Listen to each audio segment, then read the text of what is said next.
Saturday, May 14th, and taking a little trip around the Okanagan, headed from Kelowna to Penticton. After 3 days in Kelowna, big, huge, amazingly expensive repairs on the brakes for the RV, and an oil change for the truck, and repair the window because it got hit by a rock.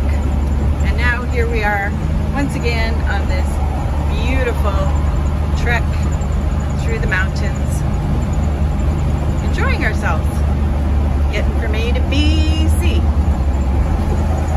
Good one.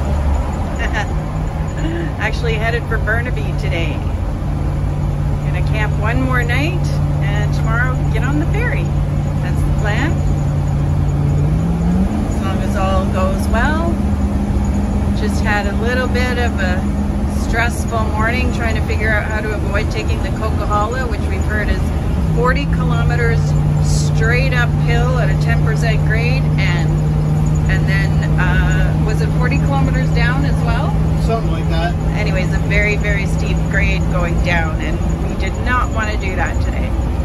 So instead, we're taking the scenic route.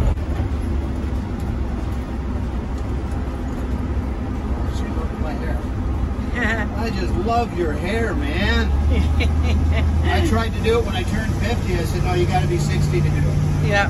Oh, okay. I said, I just woke up one morning too early and was bored. And next thing I knew,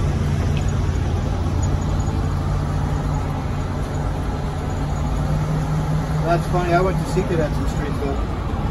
Yeah, it seems everyone we meet has been somewhere we've been. Yep. I told her, I said, there's a lot of Eustis in British Columbia. Eustis.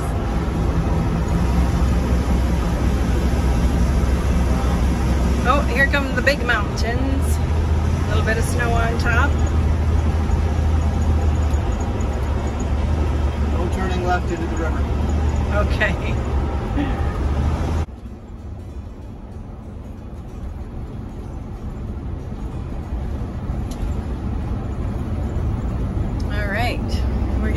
Get up and around or over this thing somehow. Oh, I think it's going to be around. I hope so. I don't think this particular motorhome, even with the fancy exhaust and intake, is going to climb that route. No, eh? I don't think so. Okay, we'll go around. It sounds like an Elvis song, though. So here's the thing. This morning, Lindsay decided that he would stuff all the beer into the fridge so that it would be cold by the time we get to our campsite tonight, which, you know, seems like an okay idea until, you know, we get on the 97 and, you know, it's a main highway, but here's the thing, we're used to our main highways being really straight and, you know, like the 401, you just get on it and it's a straight line with a couple of curves. Not like that here at all. You're either going way up high, going around curves, hairpin turns, or going down really fast, hairpin turns. You feel like you're going in circles. And so anyways, around one of those hairpin turns that Lindsay was not expecting, the fridge door swings open, 4 or 5 bottles of beer fall on the floor. And of course you can't jump up and fix it right away. So these bottle of beers are rolling around the floor while we're driving down these S-curves down hills really fast. And finally I see a straightaway. So I'm like, I'm gonna go close the fridge and pick up these bottles so that they don't break. So I get up and I'm, you know, bent over, downward dog, trying to pick up bottles. And meanwhile, Lindsay's yelling from the front, you know, here comes a curve, here comes a hill, I'm gonna stop at these lights. So anyways, I finally pick up all the beer. Only one of them opened a little and sprayed all over the place, which I tried to mop up quickly, and proceeded to put them back in the box instead of the fridge so that it wouldn't happen again. And we're okay now. We just I just finished cleaning up the stinky beer from the floor, and there will be a cold beer in the fridge for when Lindsay finally arrives at the campsite with this big beast. And yeah, what an adventure! And have a look-see at where we're going next. This place is so incredibly breathtaking and hard to complain about anything. We're headed down the summit, and Lindsay and the bounder have been doing amazing. This is like crazy pass, as they all have been, but the scenery is just absolutely incredible. I'm pretty sure that the video isn't showing the magnitude of these hills. Oh no. What did you just say? It was 1,200? It was 1286 or something was the summit in meters. Right. Which is 2/3 of a mile. Okay, we just climbed 1,286 meters. And now we're going down slowly and carefully. Yeah, and then not too much in the way of the smell of brakes. A lot of revving from the transmission though.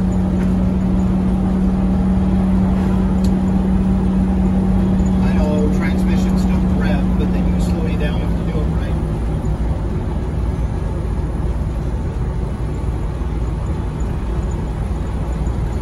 We're doing this in 3rd and 2nd gear. We got 4. This is definitely 3rd and 2nd. If you go 1, that's really, really steep. Noisy and steep.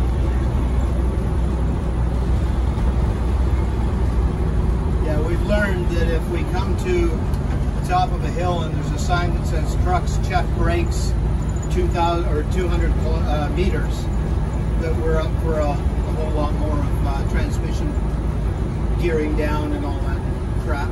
Steep, steep, steepish. Yeah. And windy.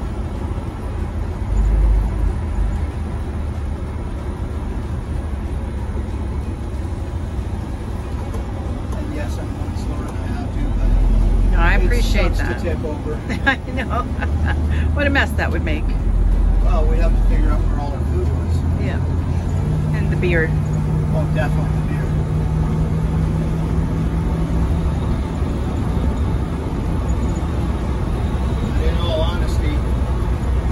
Forward to having our house and being able to do all the repairs on this that we've been, for the damage we've inflicted on this trip. She's done well. She's done very, very well. That exhaust system and everything we added was, to me, was definitely worth the money when it comes to climbing hills. I'm so glad we repaired the brakes yesterday. Yeah, me too. Or not we, but the mechanics. Even though it cost $3,000. Yeah, we've got $3,000 worth of brakes, $6,000 worth of exhaust. Put those together, and that's more than I paid for the whole unit. It is too. Oh well.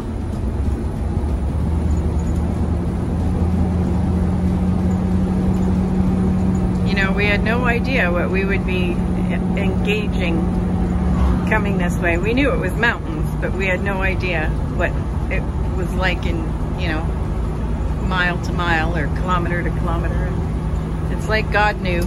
He made sure that we got those brakes fixed before coming here. Well, I'll tell you, from my point of view, we had a bit of a reality check at the beginning of this drive today.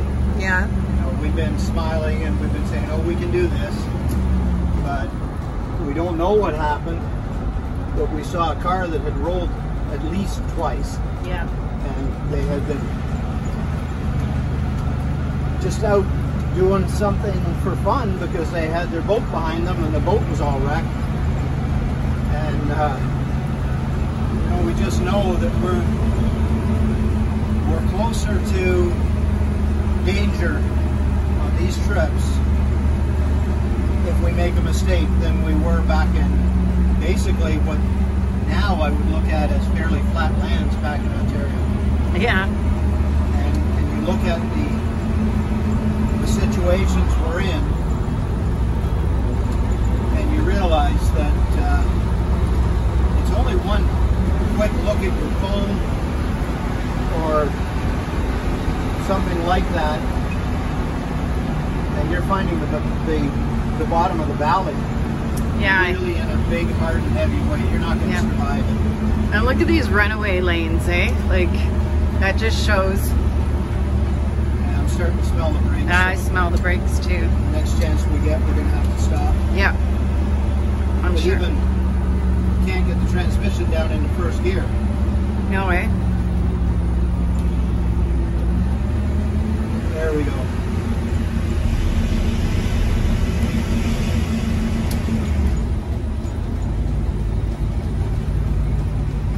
I could get to there, but actually, it's not a safe place to be. No, it's not a safe place. I was gonna say, you might get in, but how would you get out? Yeah, somebody could come flying through these corners.